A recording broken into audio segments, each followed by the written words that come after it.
Thank you for being here and welcome to the 2022 Heritage Awards hosted by Division 32 of the American Psychological Association. This is the Society for Humanistic Psychology.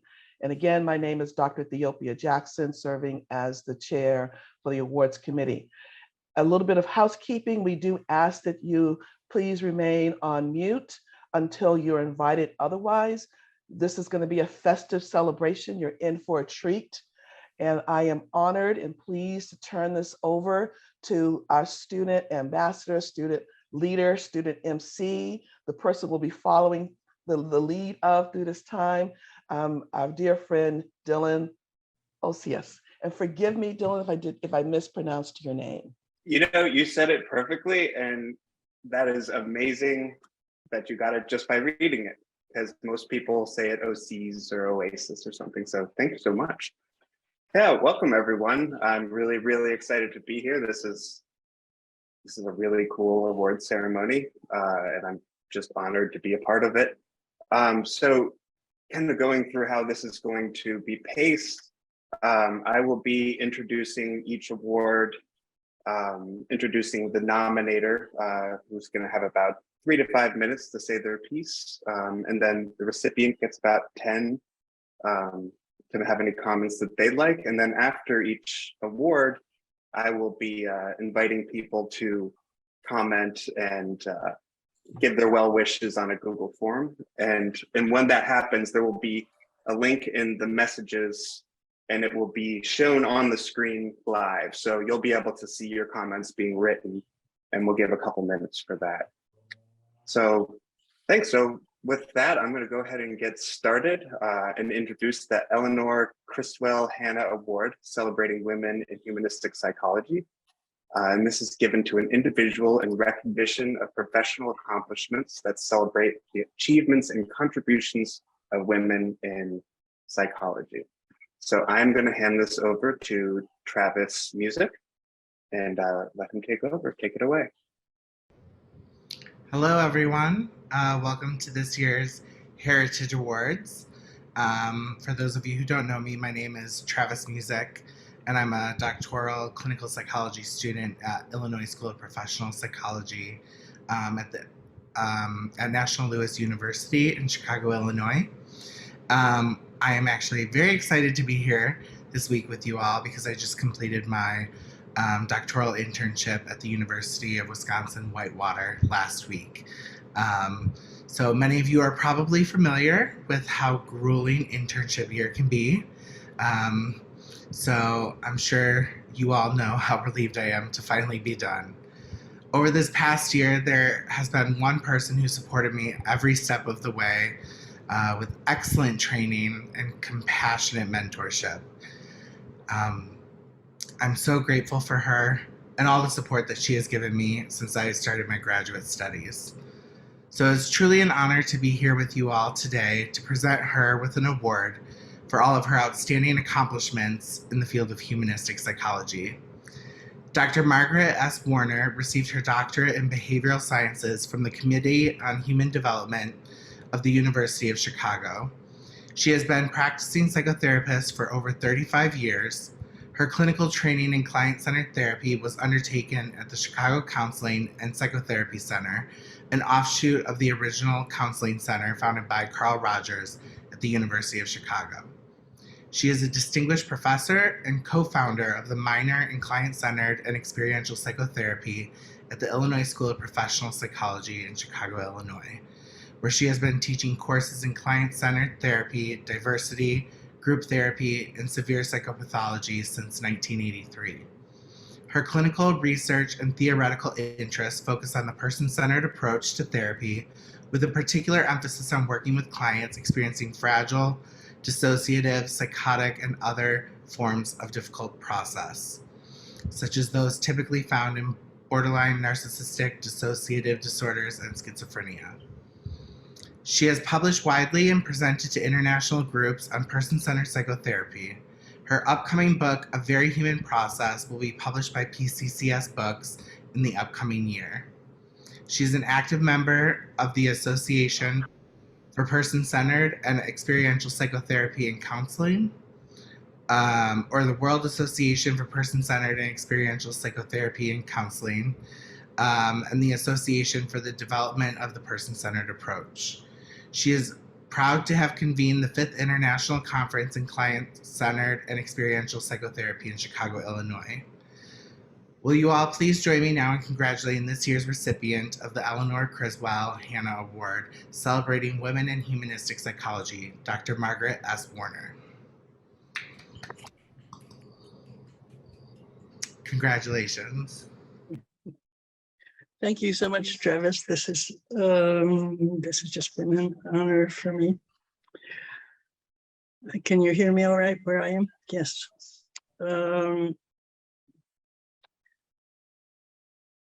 Client-centered therapy has been one of the real blessings of my life. I came upon it by accident because I didn't expect to become a psychotherapist, but there was an offshoot of Rogers Counseling Center across the street from the University of Chicago, and I took a little training program, and I started doing therapy there, thinking it was a hobby for a good 10 years until I graduated, but I found it had taken me over, and amazingly, it still excites me every day when I wake up now. So that's a very fortunate life event, I think, to find a passion like that. One of the things that happened to me when I was beginning as a client-centered therapist, I started wondering whether client-centered therapy worked with more severely disturbed clients, like clients that were schizophrenic or might get diagnosed as borderline or dissociating. And I would always go read a lot of books, and the books would say absolutely not. Clients more severely disturbed need more authority, they need more advice. After all, they're not thinking right, so how could you expect them to change? So it was with great trepidation, it was an experiment for me to start seeing clients and say, I'm going to do this in a client-centered way. I'm going to give the client the space. They can decide what they want to talk about, when they want to talk about it. We can collaboratively decide whatever decisions we make. And I found that was just an extremely moving, effective process that quite a few clients who have more severe disturbance are kind of allergic to interventions and people telling them what to do. They've had a lot of bad experience their whole life with trauma and abusers and just the society's stereotypes of what they should be. So I found that for a lot of people, the client-centered alternative was just very, very life-giving. And I also found that a lot of clients that were seen as tricky, manipulative clients, all the drama went away when they had more control over the space, their own experience, and they got better. You know, I would say with more severe disturbance, you're talking about a long-term process. It's more like insulin for a diabetic and less like penicillin for pneumonia. But I really want us to be out there in the world. And the next thing that happened when I became an academic at the Illinois school, I found that nobody knew about client-centered. And in fact, they thought it died out in the 1940s. So I gradually realized that I joined a misunderstood minority group and that I was going to have to explain myself to almost every psychologist I met. So I tried to explain it to my colleagues, and I found they weren't hostile, but they wanted to read something. And I tried to explain to them that we were humanists and client-centered, and we didn't write, we just were. You know, you sort of osmosis in a relationship. But I got convinced that we really had to write it. We really had to write more and better, that what we were doing, working with a self-directed change process, isn't intuitive for most people. And we really need to be clear about what we're doing and clarifying that it works. So that's just been a passion of my life. I love teaching client-centered. I love students like Travis, just seeing their work and how effective it is. And this award is a very big surprise and honor for me. So I want to thank you, Travis. Thank you so much, Margaret and Travis. It's like a warm blanket on my brain. I can't explain it any other way. It's nice. It's nice being in this environment personally. So I want to thank everybody. And so now we can move on to some well wishes. It should be in the chat box, which is, you can find it on the bottom of your screen usually, depending on what platform you're using. So we'll keep this up for a couple minutes and then we'll move to the next award. Just to assist you here, Dylan, dear colleagues, you will see a link being dropped in the chat room now. Once you click on that link, you can add well wishes. As you see, they're coming in now. They show up anonymously, so please be sure to add your name. Also, be sure to start on a new line and do not inadvertently delete someone else's message. Leave your name once you're finished with your message. Please know that this will remain open for the duration of the call and afterwards. We will gather these together and gift them back to the recipients later this week. So congratulations to those who are already in there doing their thing. Good for you. And again, the link has been dropped in the chat room. You simply click on it and then you type on this page like you would any Word document. Oh, bless you, bless you, bless you for the translations and the different language. I love the visualness. I also love that everybody's an animal. Yes. Is that just something the program does on its own? The program does on the keep so that people can remain anonymous. Yes. Oh, that's very cool. So we and also I want to mention, okay. yeah, and I want to mention in the chat there is the whole program and slide deck for the awards. So if anybody wants to find that and follow along, at this point you might need to scroll up just a little bit, but Ethiopia dropped the link in there and you can just download the PDF.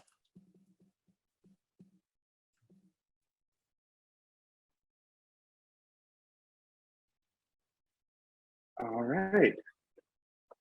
So now we're going to be moving to the Rollo May Award, which is given to an individual for independent and outstanding pursuit of new frontiers in humanistic psychology. Sounds very exciting to me. And this will be presented by Sean Rubin. My apologies, Dylan. Before we switch, I want to make sure that the slide is showing that it's switched. Oh, sure. Do you see the slide? I see the slide for Rollo May Award. Perfect, perfect. Yes, currently. thank you. Thank you. Just want to make sure that was operating. Okay. Absolutely. All right, Sean, take it away. You got it. And everyone can hear me okay? Okay, great. Well, it is a deep honor to welcome Dr. Lillian Comas-Diaz to receive the Rollo May Award in appreciation of a lifetime of extraordinary contributions to the field of psychology and indeed all the helping professions. Dr. Comas-Diaz was born in Chicago and later moved to her parents' native Puerto Rico when she was 6 years old. Feeling destined to be a psychologist, she went on to pursue a graduate degree in clinical psychology at the University of Massachusetts. And during her internship period, she developed community, education, media programs on anti-racism, empowerment, cultural awareness, and prevention. After receiving her master's degree, she relocated to Yale, where she lent her services to local schools, neighborhood churches, and under-resourced communities. She quickly recognized that the field of psychology was not adequately addressing the needs of underserved populations and decided to become an advocate for those communities.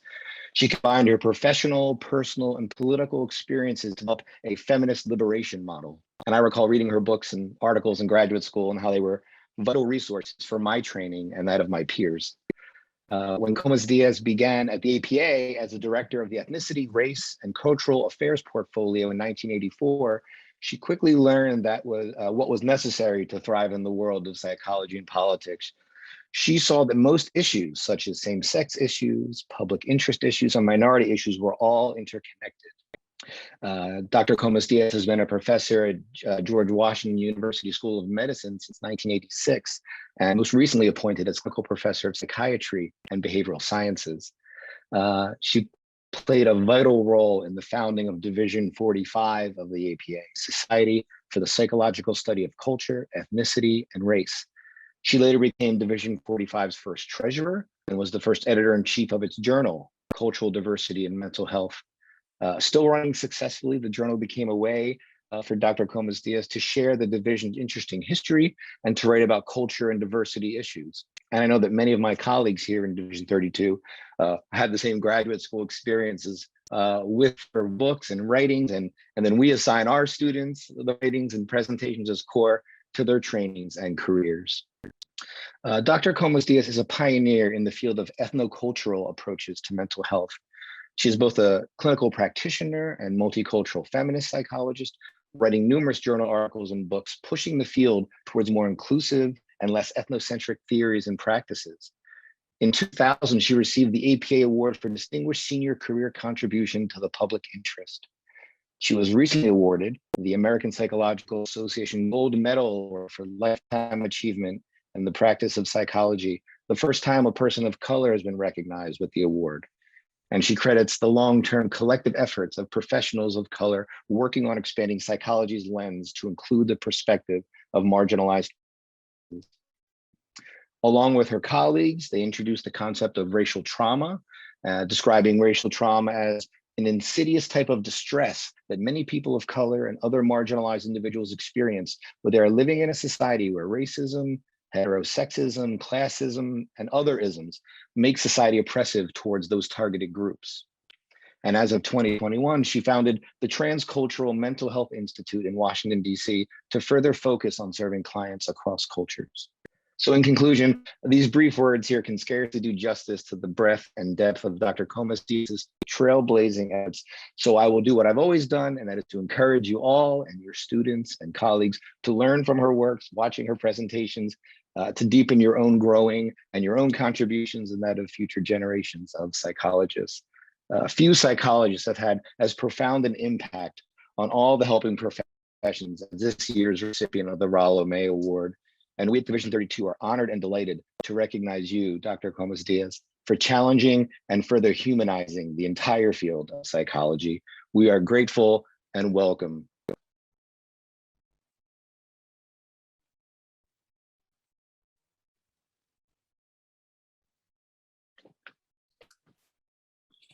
Thank you so much.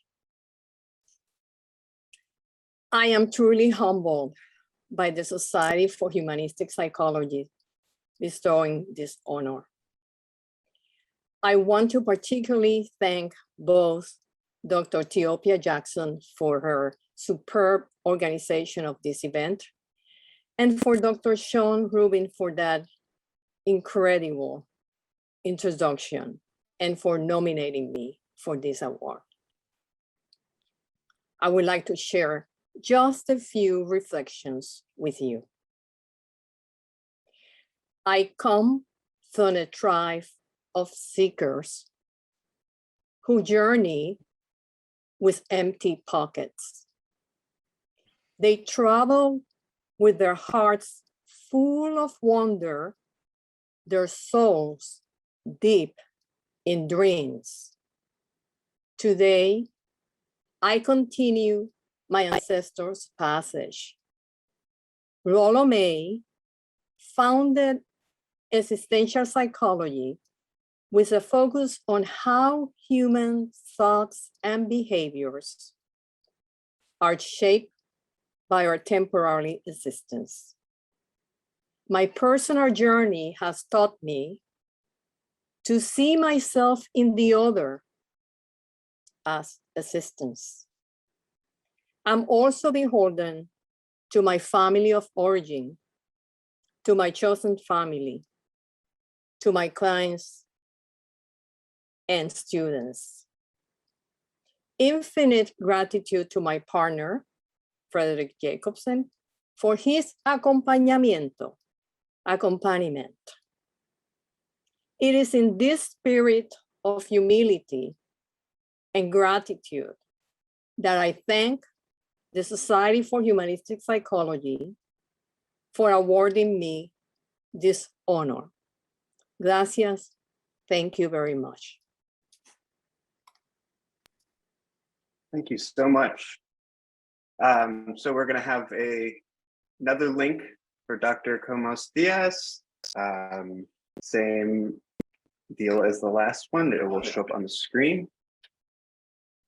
Great, great. And we'll leave just a couple of minutes to have people start filling that in again.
I forgot to unmute. Oops. So the next award is the Early Career Award for psychologists no more than 10 years after receiving their doctorate. And here we have Dr. Lewis Hoffman nominating virtually. So we've got a little video to show here. First, I'm very sorry that I'm not able to be at the awards ceremony live. I wanted to be present to celebrate the awards with everyone, but particularly with Veronica. However, I'm currently visiting the Family Islands in the Bahamas, where there is not consistent internet service. I am thrilled that Veronica is receiving this award, and I know that she questions whether she has earned it. Yet, as I have learned through the years, the most deserving people often are the ones who do not recognize it. Veronica fits this well. I first met Veronica when she began as a student at Saybrook University. Even at the orientation and the first residential conference, I knew that she was a talented student. In the first class she took with me, I remember reading her paper and struggling to provide feedback. I had a reputation for being a difficult grader and giving a lot of feedback on the paper. But her paper was so good that it was hard to find much of anything to say about how to improve the paper. When Veronica received it, she complained. And it was not the usual complaint that professors are used to getting, "Why isn't my grade higher?" Rather, Veronica complained that I didn't give more critical feedback on how to improve her paper. My response was that it was nearly publishable already, and with a bit of development, could likely be published as a journal article. And Veronica did publish while in graduate school. These were not just the usual co-authored papers. She published 2 solo journal articles. She presented at several major conferences, including international conferences, and made it through the PhD program in less time than is typically required, all at the same time. It is no wonder that now, a few years after graduating, Veronica is receiving the Early Career Award. Within a year of graduating, Veronica converted her dissertation into a book and was able to publish it. Not much later, she published her second book, It's Not About the Activity, which has sold very well. She also co-edited a book of poetry and is now working on her 4th and 5th books. But writing is only one of the many substantial contributions that she made to the field. She developed the Human Equine Relational Development Model, or HERD, along with the HERD Institute. This institute has been extremely successful. She conducts trainings in equine therapy and development in the United States and the United Kingdom. And due to its success, she receives regular invitations to write, to present, to consult on equine therapy, diversity, equity, inclusion, and social justice. Through this, Dr. Lack is bringing the values of humanistic psychology and social justice to a broader audience, including audiences that are not always familiar with these topics and sometimes are even hostile to them. But there is a lot more. Veronica has served on many boards, including the Society for Humanistic Psychology, Path International, University Professors Press, and the Humanitarian Alliance. She reviews articles for several peer-reviewed journals and as well as book manuscripts. She mentors students. She's involved in international work, and in all she does, she's a strong advocate for diversity, equity, inclusion, and social justice. But Veronica is not just an incredible psychologist who has made important contributions to the field. She also runs her farm, which includes horses, chickens, goats, dogs, and I'm sure a lot of other animals that I'm not even aware of.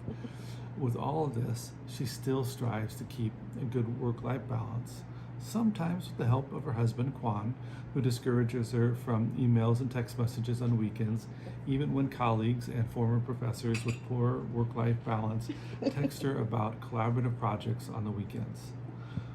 Those of us who know Veronica, despite her many accomplishments, recognize her as a humble, grounded, caring, compassionate person. Allow me to close with a more direct and personal message.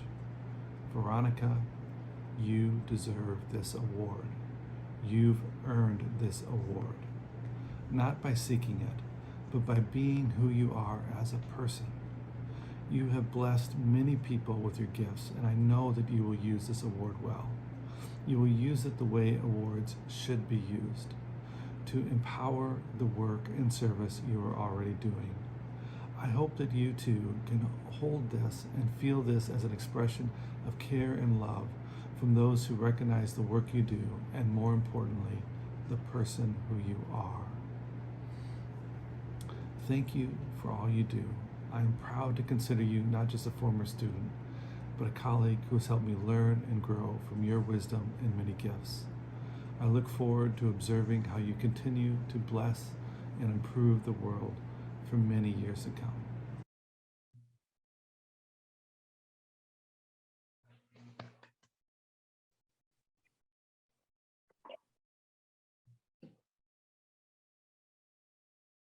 Wow. Thank you to Lewis, as always. But also Ethiopia, Dylan, and everybody on the awards committee for creating this space for us today. And congratulations to my fellow awardees for all your incredible achievements. To say that I'm overwhelmed would be just a bit of an understatement. I am honored and grateful for this recognition, and as always, deeply moved by the faith that Lewis Hoffman has in me, nominating me this award and continuing to challenge me and push me to develop in the field. And for me to claim this award independently would just be against everything that I believe in. I didn't achieve this on my own, nor would I want to claim that I did or have any desire to. The reality is that I've lived an enormously privileged life, and I've had a lot of opportunities come my way because of these privileges.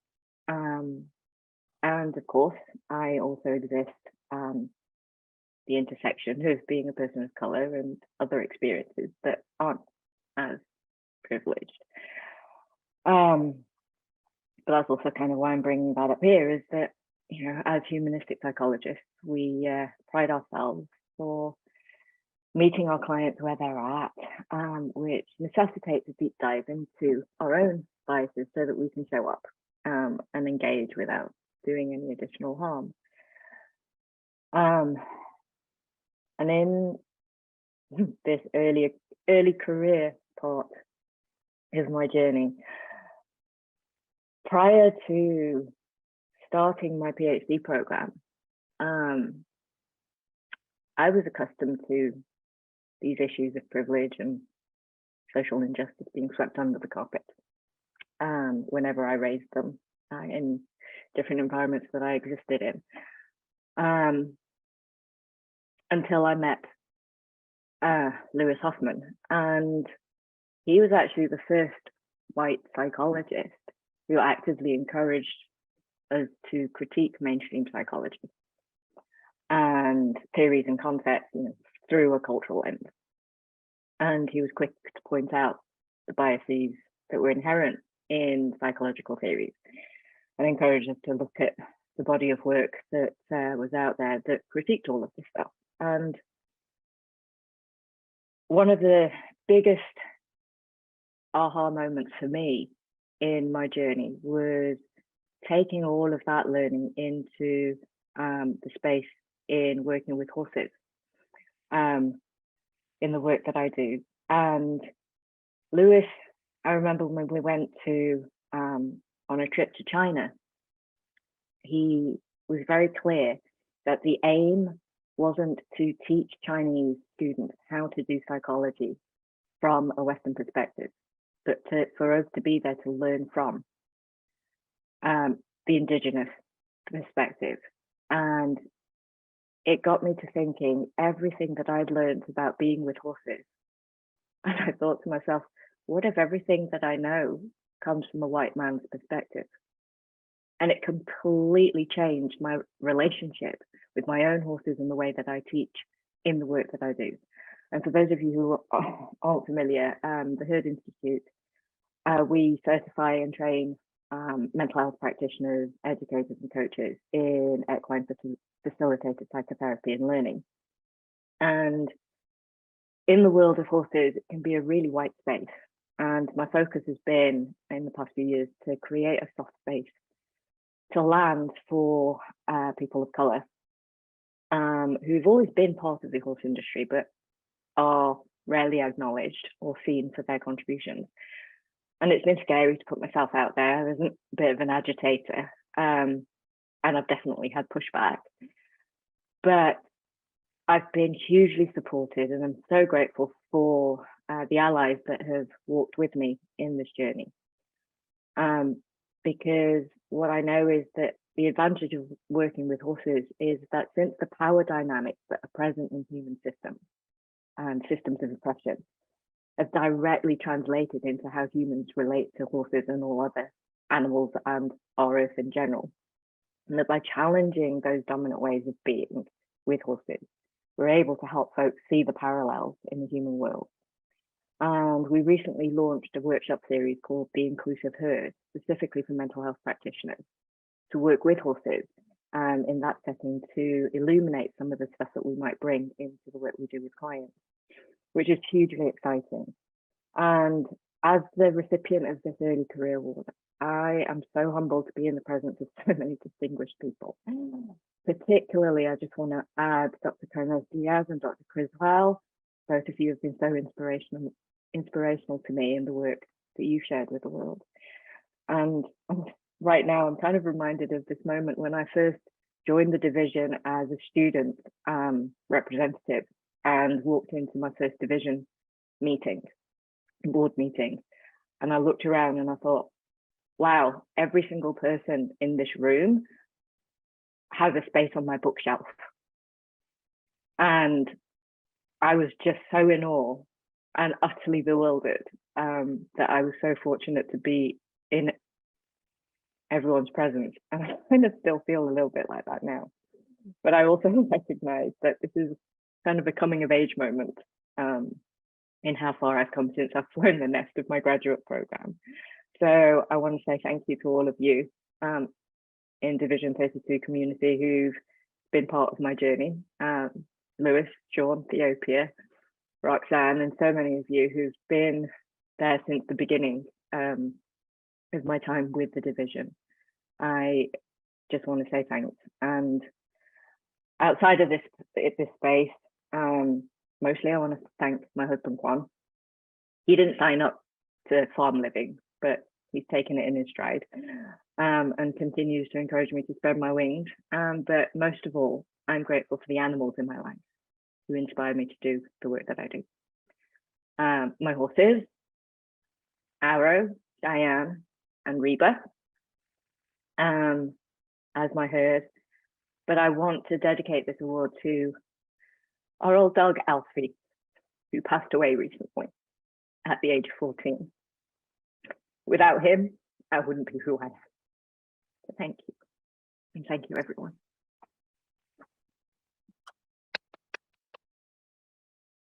Thank you so much, Louis and Veronica. I love seeing that there's innovation in humanistic psychology with newer psychologists, and it makes me want to do cool things. It's really inspiring and awesome. Just a reminder, we can leave well wishes, same as the other ones, as you can all see the animals with their advanced language skills typing away. And yeah, just a reminder, you can find the link to the program and with all the nominees and everything in the chat.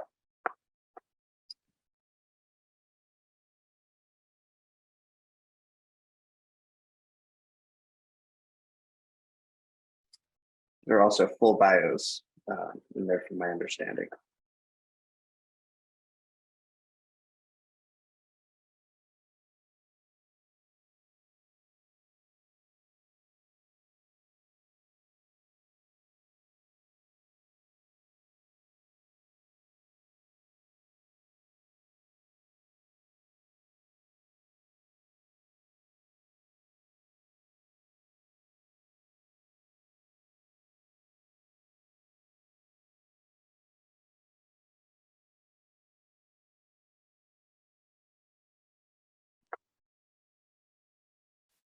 All right, so the next award is the Carl Rogers Award, and this is given to an individual for outstanding contribution to the theory and practice of humanistic psychology.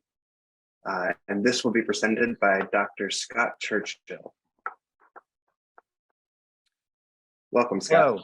Hey, thanks. Thank you very much. I'm glad to be here. I've had the pleasure of introducing several recipients of Heritage Awards in recent years, but Alberto Zucconi, this year's recipient of the Carl Rogers Award for his contributions to theory and practice in humanistic psychology, has distinguished himself by the sheer range of his impact on the field, from personal contributions to institutional developments at local, city, national, and in Alberto's case, the world at large. He has become a major player as a board member, officer, and academic contributor to the World Association of Person-Centered and Experiential Psychotherapies. Dr. Zucconi can take credit for almost single-handedly bringing humanistic approaches to psychology in Italy, in particular, the client-centered approach of Carl Rogers. In the last several decades, he has trained thousands of students and professional counselors and psychologists within Italy and other places in Europe, providing an alternative to the biomedical, behavioral, and psychoanalytic approaches.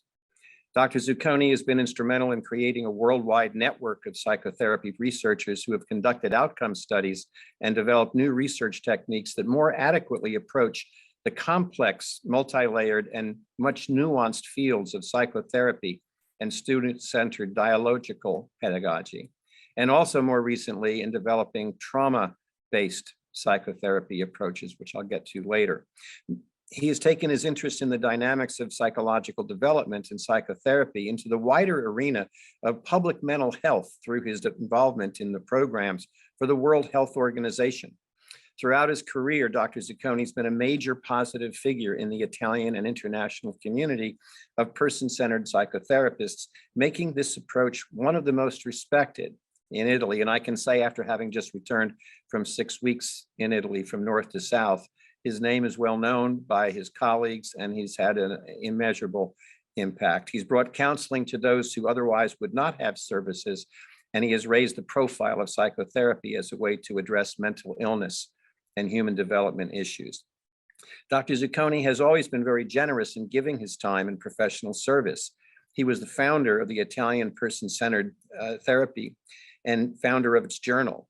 He helped found the Italian Association of Reichian Psychotherapy, and he founded its journal.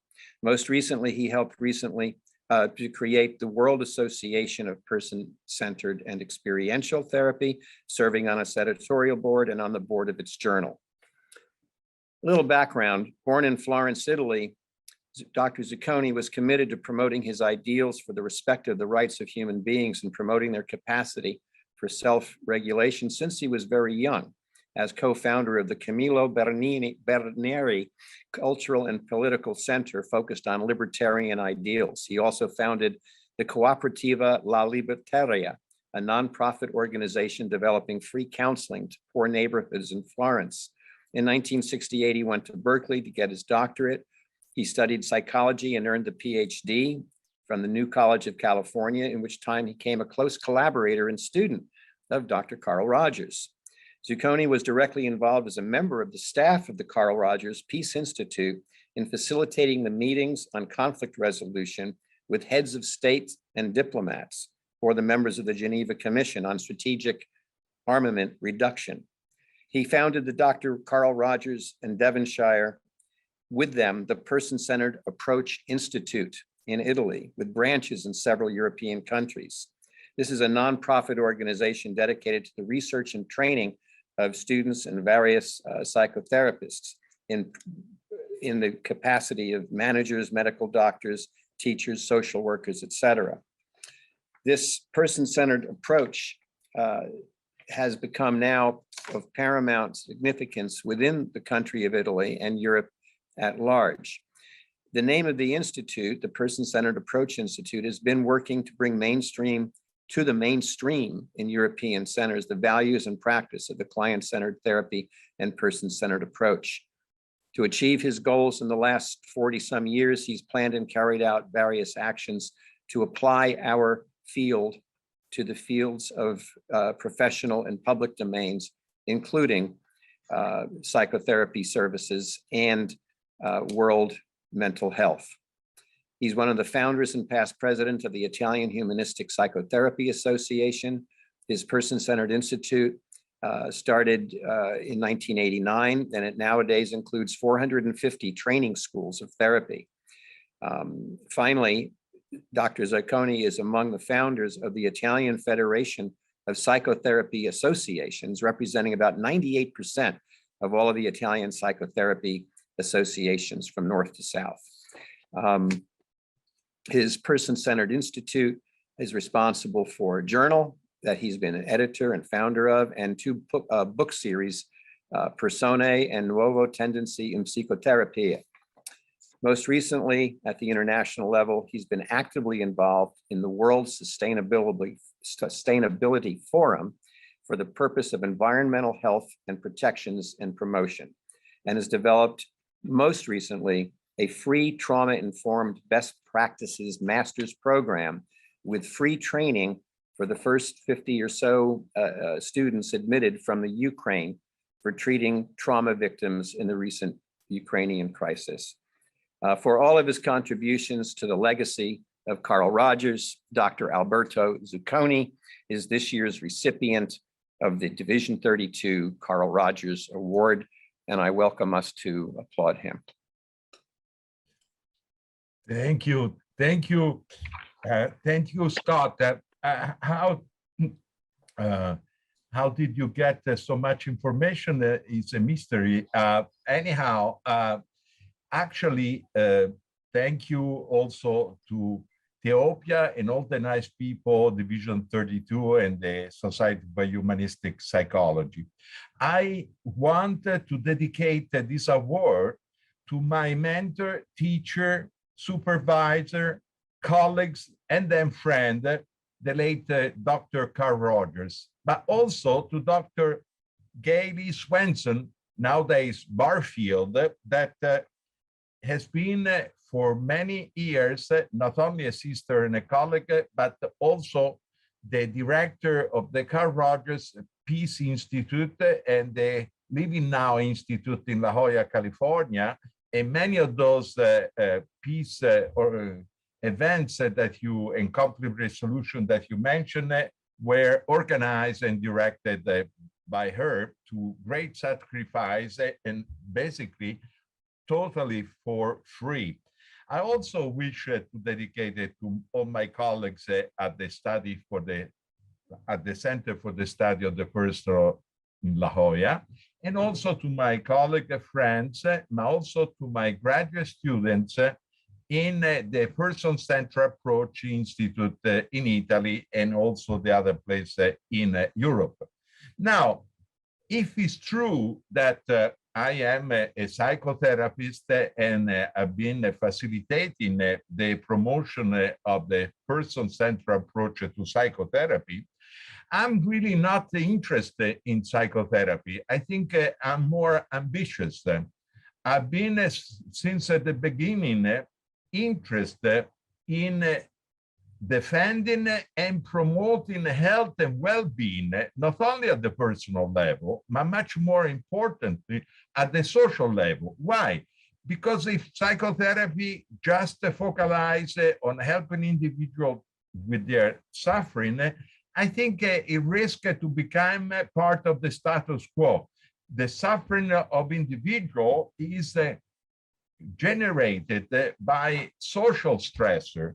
And so I am quite convinced that the reality is socially construed, and we need to have a more just society to make mental health and health a right for everybody, as is also in the Italian Constitution. That's why, since I was young, I have been passionate about bringing value.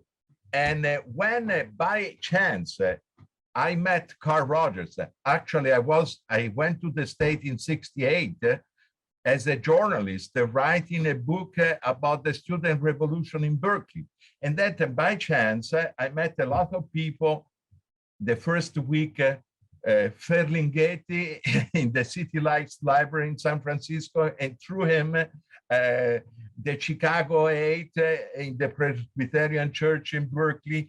And soon I was very active in grassroots politics in Berkeley, California.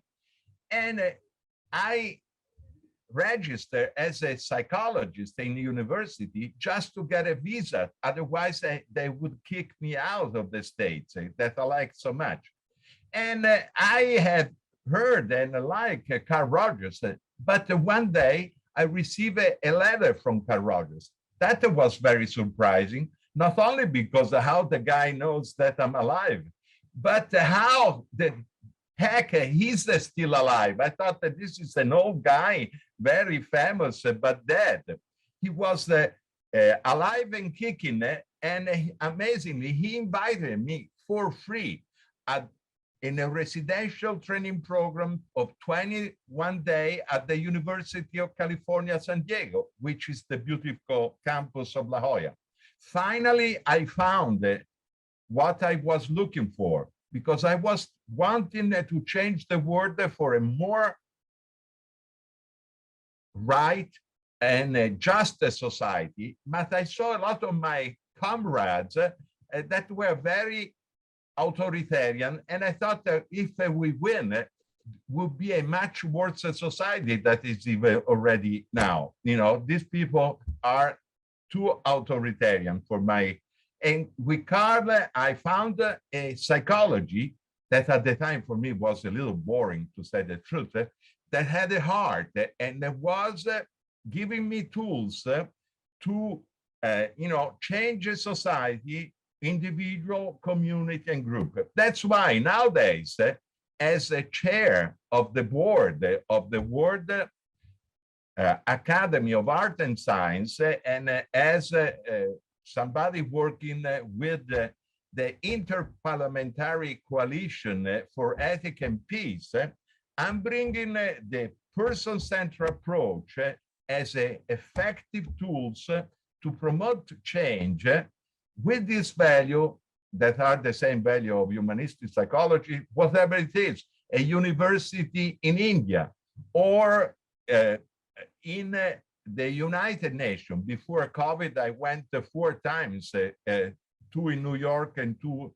in Geneva, but also working. My institute has been the first institute to be a collaborating center on health promotion of the WHO and also ILO, International Labour Organization. So to wrap it up, I think, as a psychotherapist, we have powerful tools, but they're a little wasted if we use it only in our private studio or institution. Psychotherapy needs to take care of the mental and the health of people, where people live, work, love, and learn. So I think that our value are even more needed today than 50 years ago. The world is really, really going into dangerous state. Fascism is on the right everywhere. I think that it would be more agreeable that all our knowledge, our tool would be also used to promote a social change. And I suggest, like I suggested in 2012, when I received another award from the Division 32, they're very generous with me. I have a lot of friends, I guess, to create a free depository of good practice on humanistic psychology. Let's learn from each other. Actually, what I did a lot of things with a lot of people. It's not so difficult if one is not stupid and is willing to have to learn also from the sociology knowledge and to know how to promote change. Psychotherapy is not only a tool to promote change in individual consciousness, but even better to community. And why not? I have worked with city, with the regions. Why not to take the challenge and be citizen of the world and bring the value and practice that humanistic psychology has been also visualizing as cost-effective and scientifically grounded, and every day create with enthusiasm something to promote more sustainable relationship with ourselves, others, and the whole world. Thank you, everybody.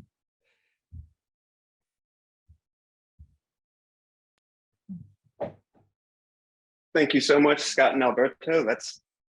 I love the idea of bringing Rogerian concepts and values to society. I think now more than ever, it feels so important. And so I thank you for your contribution. That's amazing. Yeah, so again, we've got well wishes for Dr. Alberto Zucconi.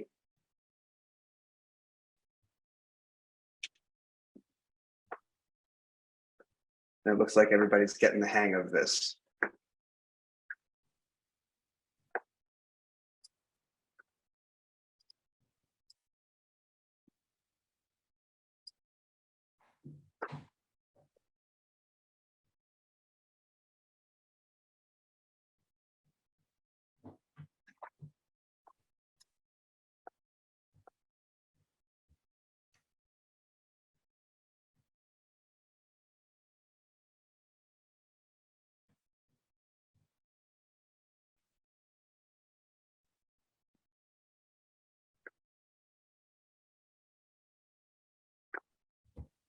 All right, and just a reminder, you can continue to write comments as we go, but we're going to move to the next award, which is the award for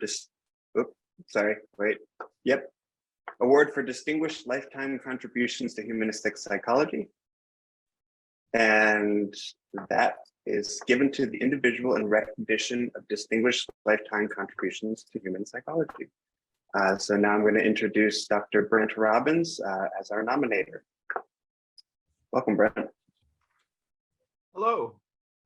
It's great to be here today. This is always a very special time of the year where we get to honor so many people and their fantastic contributions to the field. And this is a real distinct honor for me to present the award to Robert Romanishin for distinguished lifetime contributions to humanistic psychology. He's been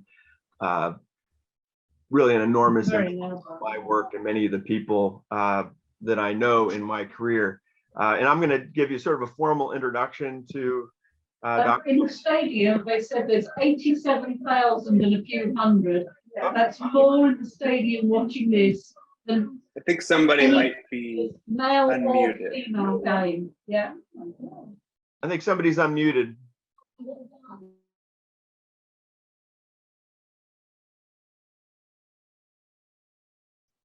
Okay, so I'm back. These things happened. It's part of the Zoom challenge. So anyway, let me continue and say it's a great honor today to be able to present this award to Dr. Romanishin, who's been an enormous influence on me. So I want to give you a formal introduction to Dr. Romanishin and his work, and then I'm going to give you an anecdote or two to sort of paint a picture of the person before I hand it off to him.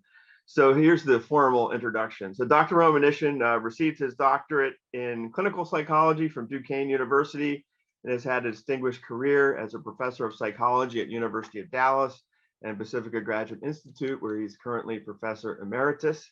His unique scholarship combines phenomenological and hermeneutic strategies of inquiry with depth psychology, especially in the tradition of Carl Jung, which has been an enormous influence on me and countless others. He's the author of 8 books, including his recently published Victor Frankenstein, the Monster and the Shadows of Technology, the Frankenstein Prophecies. In addition, he's published essays in psychology, philosophy, literary and education journals, written a play about Frankenstein's monster, has done radio and TV discussions, as well as online interviews, webinars, podcasts, and made a DVD movie of his trip to Antarctica. In addition, he's given keynote addresses at conferences, lectured at universities and professional societies, and conducted workshops in the United States, Europe, Australia, South Africa, Canada, and New Zealand. Throughout the breadth of his scholarship, one finds a special concern with the psychology of technology, especially in terms of climate crises and the impacts of digital media on our social structures. In addition, he's interested in the healing power of poetry, the art and practice of psychotherapy, the wisdom and value of dreams, the art of memoir writing, and the relations between psychology and the humanities. So I'm so pleased that Dr. Romanishin is recognized with this award, which is so well deserved for his many contributions to interdisciplinary thinking, his distinctly poetic style of writing, and his applications of phenomenology, hermeneutics, and depth psychology in a lifelong quest to heal ourselves and our planet. So thank you, Robert, for your enormously impactful work and for your mentorship. So that's the formal introduction. So I want to just very quickly just tell you a little anecdote that might give you a sense of Robert Romanishin, the person, and that can't be sort of depicted through a formal introduction. So when I went to graduate school at Duquesne University, I studied with 2 of Robert's students who are enormous influence on me, Michael Scipiora, who's here today, and Ava Maria Sims, who may be here. I'm not sure if she's able to make it today, but both of them, introduced us to Robert Romanishin's work in our classes. So my first introduction to Robert was through his work, and it was when I think my first book I read was Technology, a Symptom and Dream. And when I read that book, it was just opened up my whole world to a way of thinking about psychology that I really had been looking for a long time. And it just had this moment of discovery that just sort of set me on a quest that I've been on for the rest of my career. So I was just kind of deeply enamored with Robert Romanishin and his work, but I'd never had a chance to meet him in person. Then a little bit later in my graduate work, I had an opportunity to meet Bob in person. And I was, as you can imagine, having read his books and been so inspired by them, very starstruck, I guess maybe is the word, and nervous about meeting him. I really was idealizing him as this sort of god, of psychology. And here he was, and I met him for the first time, and we're sitting around having dinner with him. And I think Bob, I'm not sure, I can't really read his mind, but I suspect that he thought that, we were all, me in particular, felt a bit nervous to meet him for the first time because it sort of idealized him to such an extent and put him on a pedestal. So the first thing he did when we sat down to dinner is told the raunchiest joke I have ever heard in my life. And it was hilarious. And everybody just broke down laughing. And then we spent the rest of the evening all exchanging, dirty jokes, and set everybody at ease. Everybody was relaxed, and it was just the perfect thing to do. And it gave me a real appreciation for his ability to know the right thing to do in the right moment to make everybody feel comfortable and to enjoy the evening.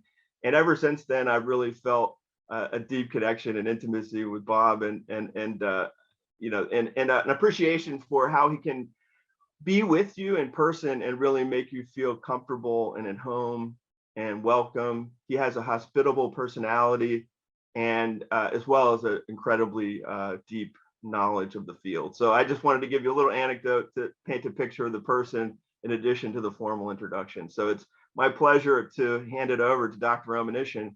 Can't wait to hear what he has to say.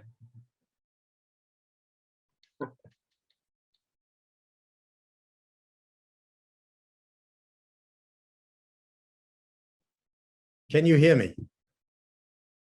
Yes? Yeah, okay. Yes.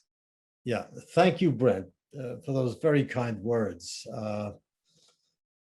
I've always had the experience when somebody says something about you in public, and I had this experience now that I really would like to have known that guy, because there's always a gap between the way you're perceived by others and the interior sense you have of yourself. So again, Brent, thank you. Thank you for the nomination. Thank you for those kind words, and thank you for our friendship over the years.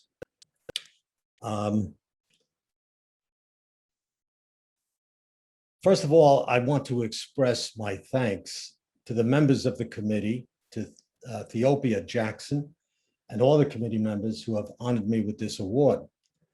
And then I want to express especially my thanks to my wife, Dr. Veronica Goodchild.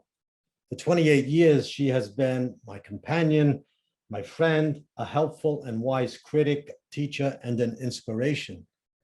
Without her presence, this day would not be, nor would the arc of my life and my work be what they have been and hopefully will be. Then a thank you to my family, my 3 sons and my daughter, their partners, my grandson Jonah, who I know is listening, and my sisters and their husbands, and also to those who are present, even in their absence now. And then a thank you to my teachers. I wouldn't be here without the inspiration of those I'm about to mention. Primarily J.H. Vandenberg, who more than a teacher was a mentor, who showed me the path into my life and work. To James Hillman, who challenged me to make a place for depth psychology within the existential phenomenological humanistic tradition. To Amadio Giorgi, who opened the path for me to Duquesne University's program in phenomenological psychology, and to the professors who impacted my work there, especially Rolf von Eckartsburg, Charles Mays, Adrian von Kamm, Andre Schuer, John Salas, and Alfonso Lingus. To 2 wise elders, a special thank you, Ivan Illich and Kathleen Rain, who early in my career supported, expanded, and deepened my life and work in psychology.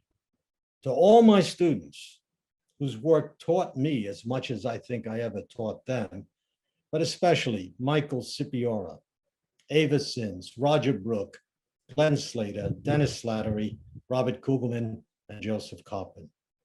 And to the many colleagues whose work and friendship have inspired me, especially Stan Marlin, Scott Churchill, Jeff McCurry, Mary Smale, Matthew Mather, Brent Robbins, Maciel Clerk, Steve and Janet Kane. Today is a threshold moment of transformation and change, particularly as I head into my 80th year. And on this occasion, I am filled, really, honestly and deeply, with a sense of disbelief for this distinguished lifetime contribution to Humanistic Psychology Award. Disbelief because my life and work in psychology has been informed by a dialogue between the two traditions of humanistic psychology and depth psychology, and the realization that they complement and need each other. In my life and work in psychology, between these two traditions, in that in-between place, a primary theme for me has been the threshold between remembering, in Plato's sense of anamnesis or unforgetting, and forgetting, specifically applied to a series of investigations on the cultural, historical origins, development, and crises of the scientific technological worldview. The arc of this work covers a span of 30 years, starting with the publication in 1989 of Technology, a Symptom and Dream, to the recent Victor Frankenstein, The Monster in the Shadows of Technology, The Frankenstein Prophecies in 2019. For me, this threshold between remembering and forgetting is and has been a key issue of this age, because I feel we have lost touch with the animating spirit, the aliveness of nature, and the erotic bond, the coupling between self and other, as well as the love affair between the flesh of our embodiment and that of the world. The COVID pandemic that I recently posted in a series of 16 psychological reflections amplifies the condition of being out of touch, as we are forced now to keep our distance and become increasingly dependent on the digital world, maybe, and perhaps even to the degree of regarding it now as the new normal, which invites, encourages, and even demands a taking leave of our senses, forgetting we are stewards of the natural world, a part of it and not apart from it. Moreover, at this threshold, we not only forget this natal bond, but we also forget we have forgotten and suffer a kind of double amnesia, drifting now in a digital sea of information, which seems at times unmoored and making us feel homeless.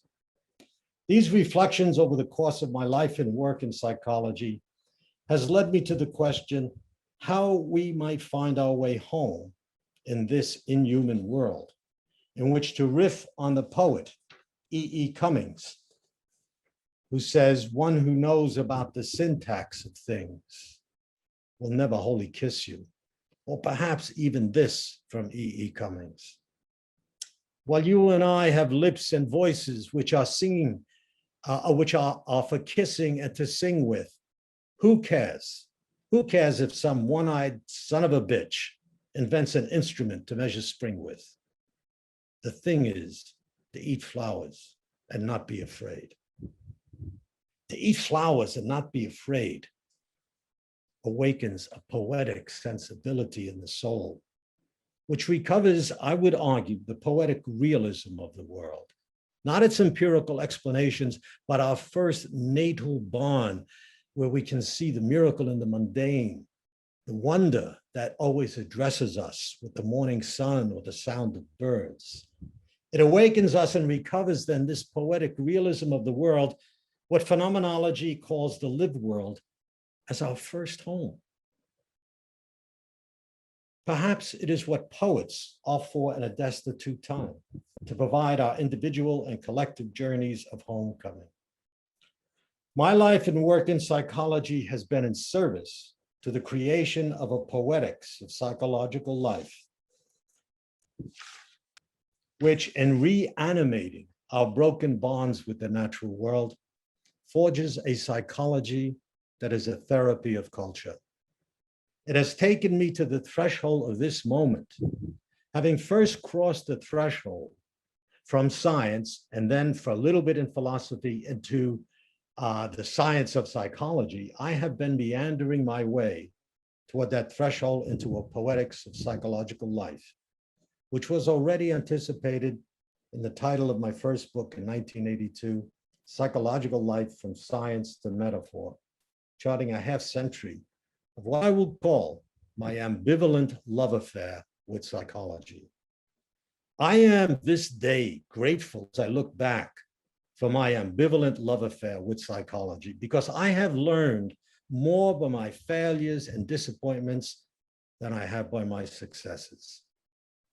In our home, in the small village of Bouguereau, France, where my wife and I now live, the sky at night is often very clear, giving a wide expanse for the starry sky to display itself, reflecting, in the words of Immanuel Kant, the moral law within.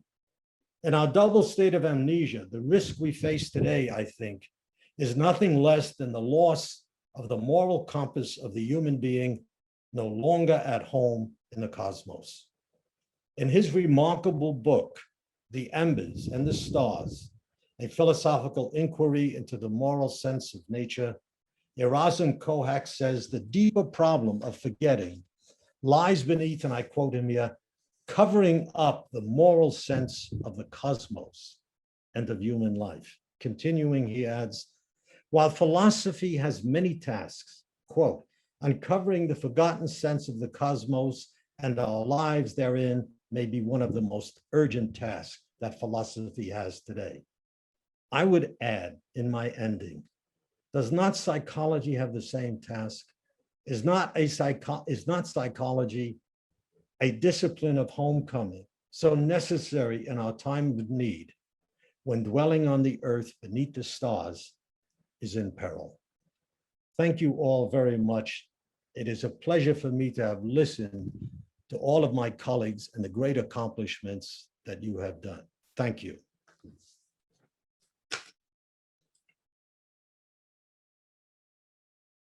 Thank you so much, Brent and Robert.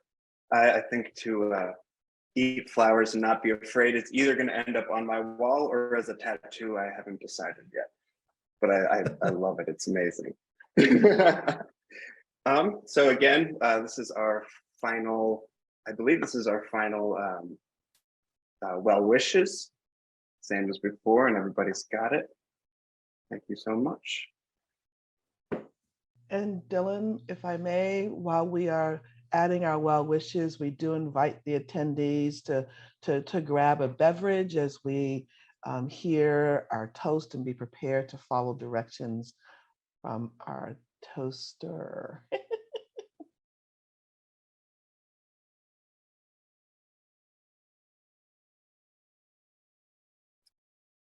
I'll just give a couple more seconds here.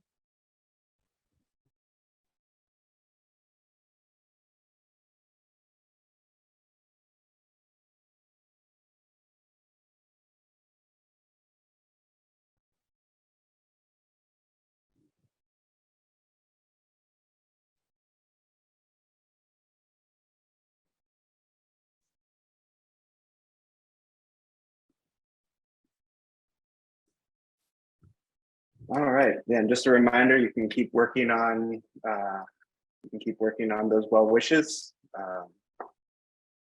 And so I want to thank all the amazing nominators and recipients. This has been a fantastic experience for me. It makes me really excited for the time that I can actually meet all you wonderful people in person.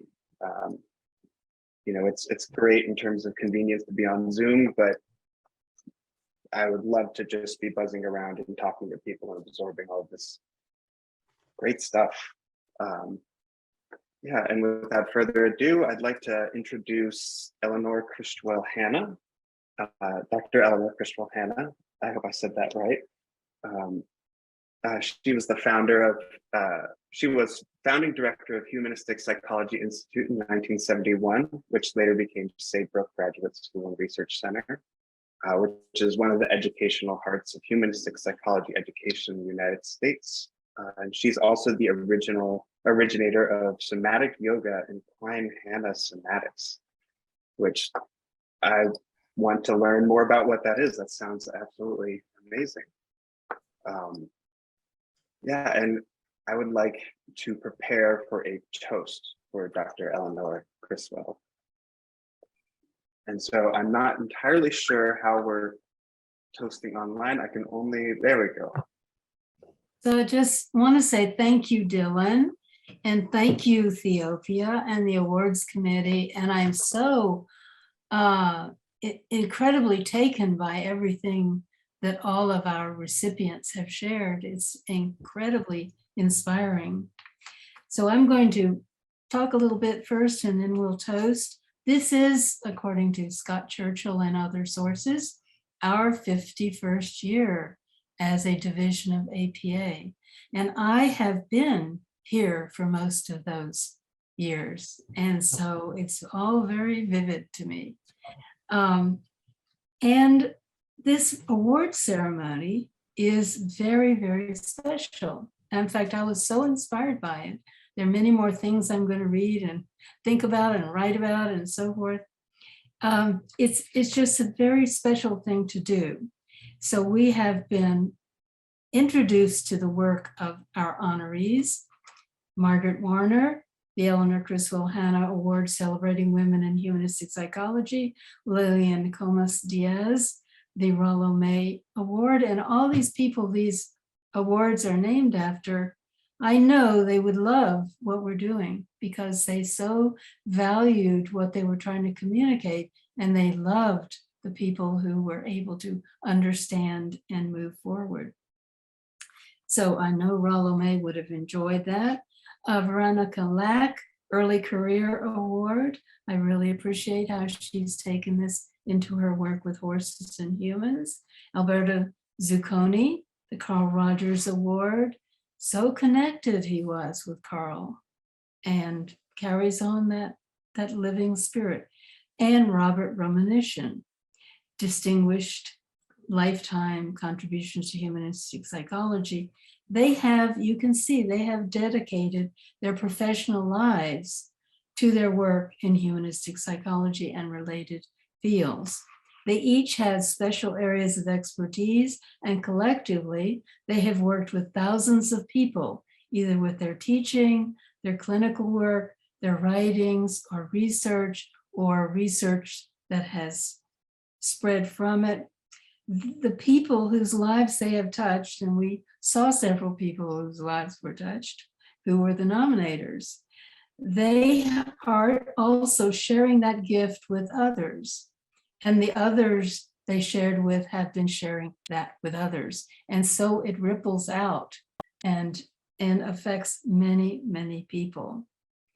The principles of humanistic psychology are needed and appreciated in the world more than ever before. And I hear little echoes of it in various segments of society, and it's very wonderful to hear. We are moving forward into a world that we are co-creating. This is going to be our world. On a global level, we're very globally interconnected, and I appreciate that so much. We thank you, our honorees, and wish you the very best as you continue your life work.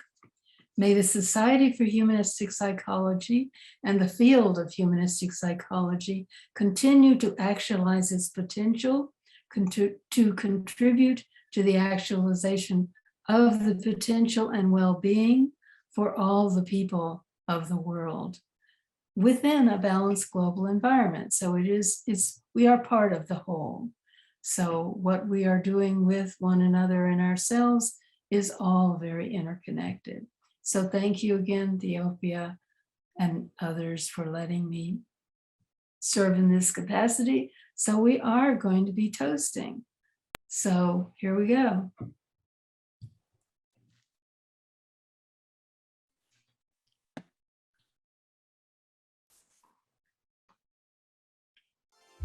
So please come off mute.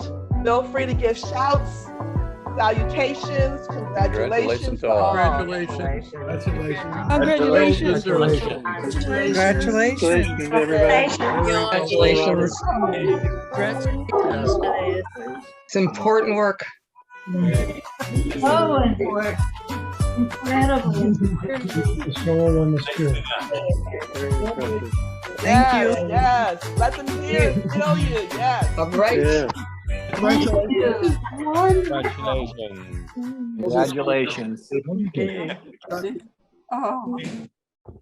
Bravo, bravo. There we go. Fantastic. Congratulations, Bob. Woohoo! Hey, for everybody. What a community.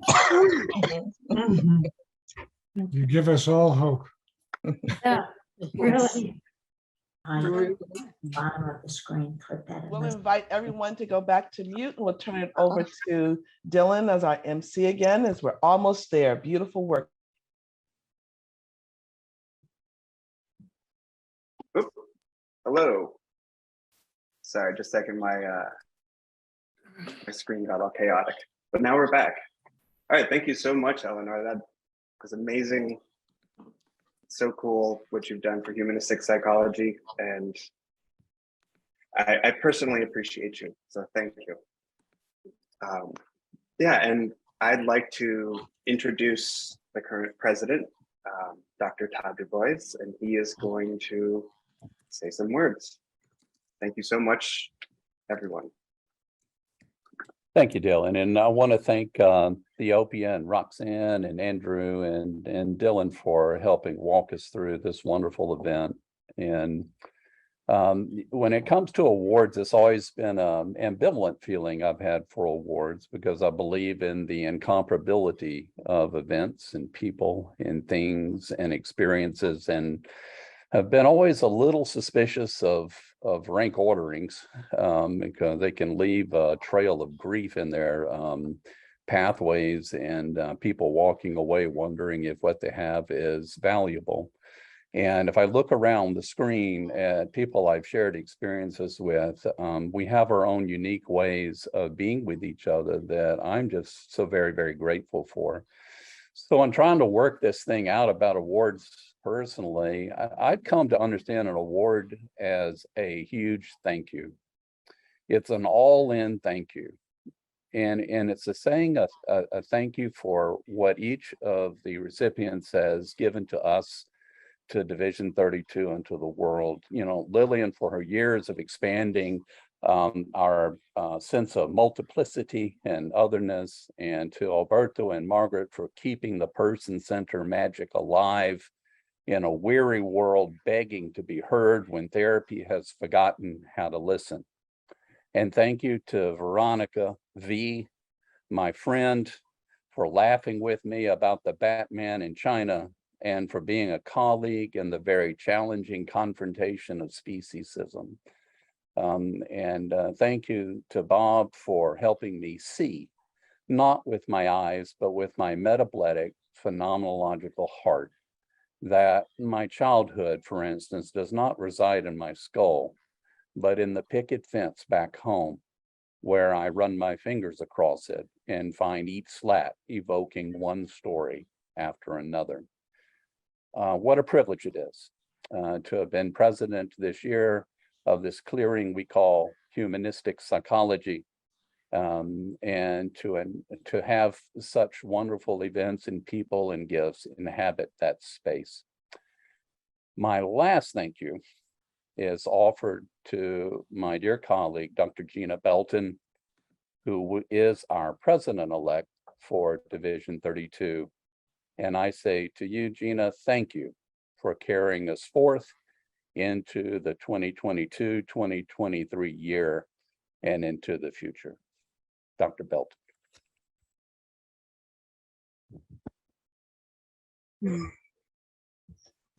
Thank you, Todd. It'll be a gracious transition. I'm feeling a little breathless right now. I think, as you pointed out, to be surrounded by a legacy of elders that have nurtured and nourished my own actualization, as well as colleagues who've inspired and motivated each other on the journey. It's an important time to recognize our lineage. And as an Indigenous scholar and one of the, I think, only third Indigenous president in the lineage, I hold our elders, the past and the present, and the ancestors yet to be born. I wish we had time to share the story that I have, my anecdote Dr. Robbins about Dr. Romanishin when we spent a weekend together. It was about 4 days, I think, Robert, in close study of individuation. Oh, I'm going to share it anyway, since we have a little time. I remember at one point, probably near the end, and I stood up and read a poem about a red dress. And I was so embraced by anima in the moment. And at the end, Bob didn't even hesitate. He stood right up and offered the animus response to that offering. And then at the end of all of our time together, he crooked his finger and he said, "The title of your dissertation is Sora Mystica Wears a Red Dress." I was given my assignment and I am living into that still, Bob. So thank you for that sacred invitation. And that work in ethnothanatology is alive and well. I believe we have some particular points to offer for everyone, which is a reminder here of our student scholarship, which is incredibly important to me in the legacy of the work we do. Those who know me in our Division 32 community know how important it is to me to nurture for the next 7 generations, which is an important focus on our students. And so to honor and Shannon Robeson for the Sidney Gerard Student Award, I'd like to bring that forward here. Thank you, Shannon, for your good work. I hope it continues. And I know it will, given the legacy of elders surrounding you right now. I think we have the next slide. Just a reminder, while our community is strong, we always welcome more, as all of our awardees have shared in so many different ways today, the need for views and perspectives and embrace its depth and breadth of humanistic psychologies and their lineages are so necessary right now in this great suffering in our world. So if you haven't already joined, please do so today. If you know others you'd like to invite to this community, please do so. Let's see what other little, here are our links here. Some upcoming highlights for Division 32. Another opportunity before I move on to the next slide. Dr. Jackson, sister, warrior, activist colleagues, many warm bows to you, not only for this work with Dr. Christensen, Roxanne Christensen, and the others on your committee, but also for being our program chair for the upcoming Division 32 APA programming. It looks like some beautiful work ahead. Thank you for that. And our next slide. And our dear elder, Dr. Kurt Snyder. Your work continues to inspire, and like Dr. Romanishin's, your work was also a part of my own scholarship in awe and beyond. And we just want to remind our community that you are tossing your head in the ring one more time. And as we've spoken before, as you continue to deepen in your community appreciation of your work, just as Dr. Zucconi called for, you I think have a solid foundation for offering humanistic psychology in the work of APA. So much success to you. We're behind you and in front of you and all around you. And I'd like to turn it back to Dr. Jackson. Thank you, Theopia.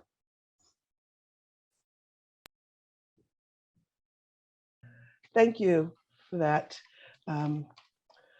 First and foremost, I'd like to invite the community to join me in acknowledging and appreciating our dear MC Dylan. It has been important to Division 32 and the awards committee to be as multi-generational, intergenerational as much as possible. So one of the traditions that we've begun, and it's being intentional to call it a tradition as well as a ritual, is that our student representatives will be the MCs in moments like this. So Dylan, beautiful job. Please join me, everyone, in giving him his accolades and his flowers. We appreciate you. You did a beautiful, beautiful job. I also want to, of course, appreciate the committee that stood behind me and thank each and every one of you who were gracious enough to offer nominations. We will be opening up nominations for 2023. Please keep a lookout for that. Thank you to the Division 32 board for its support and endorsement of the committee. And I'm looking forward to seeing each and every one of you in person as we move forward, not only with an APA, but more specifically at our upcoming Division 32 conferences that are open to all, so please be there. But we do want to acknowledge the use and the benefit of having this virtual space so that we could, in fact, celebrate around the world. And to our folks who are on from outside of the US, thank you for being here. As a matter of fact, I'd like to invite you to please put a shout out for yourself where you're calling in from, because I know Alberto is one of our recipients who resides in Italy. I believe Robert just said he and his family are in Paris. I believe Scott Churchill is abroad right now. So let's just kind of give a shout out for where we are in the world so we can bear witness to that. The humanistic psychology is on point around the globe, and we have to join hands, and hopefully we can help this world be a more better place. Intentional words on my part. As we come to a close, we recognize that we're at a space and time in this world where there's much to be sorrowful, much pain happening, much civil unrest. There's a lot being called upon us. There's more work for us to do.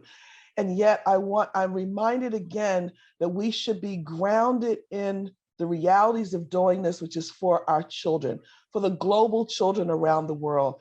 And for those who know me, they would not be surprised that what I'd like to close with is just a gift and a reminder of our folk and who we're doing this for. Just give me a moment as I set up my screen again. I keep losing my task on how to do this. And show my screen. As you're giving a shout out to me, which I love to see, thank you. Beautiful job. Again, the postings will stay open afterwards. You can continue to post to those to that slide there. Also for the week, and we're going to gift these gratitudes back to the recipients as another thank you for them. And here is my gift as we move forward, and we'll be closing. And we're ahead of time. Look at that. Wow. What a blessing. But enjoy.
To laugh throughout the years. So bring your good times and your laughter too. We gonna celebrate your party with you. Come on. Celebration. Let's all celebrate and have a good time. Celebration. We're gonna celebrate and have a good time. It's time to come together. It's up to you. What's your pleasure? Everyone around the world, come on. Yeah. It's your celebration.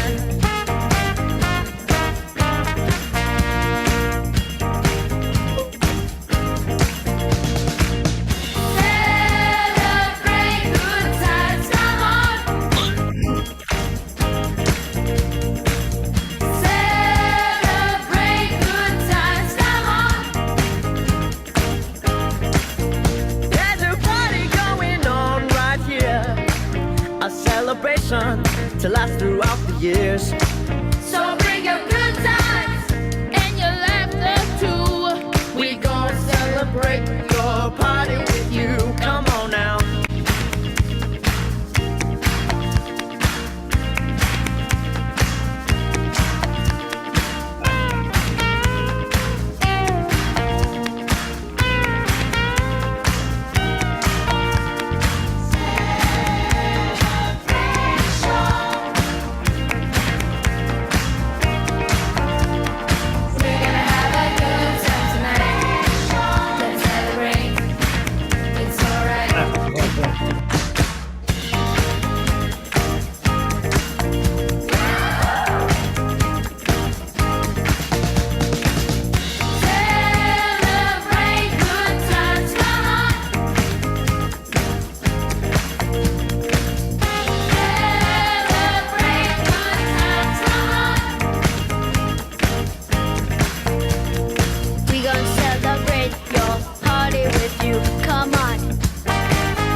Yes, yes. So let's be very intentional to celebrate.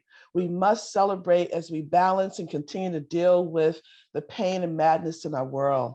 Come off mute and let's hear your voices. And that's it, just to celebrate each and every one of us for being here today. Come on, let's hear it. All right. Thank you all. Congratulations. Right. Celebrate, go dance it Thanks out. for the dance it work. out. Congratulations. Thank you so much. Thank you. My lovely wife, Veronica. Thank you. Thank you, Ethiopia. Thank And you, all everyone. Thank you, Ethiopia. Thank you, Ethiopia. Thank you, Ethiopia. Appreciation. Beautiful job. So much. Okay. Beautiful See you orchestration. soon. Yeah. Thank you, Ethiopia. Okay, we can stop. That was stop. Okay, can we stop the recording, please? Oh.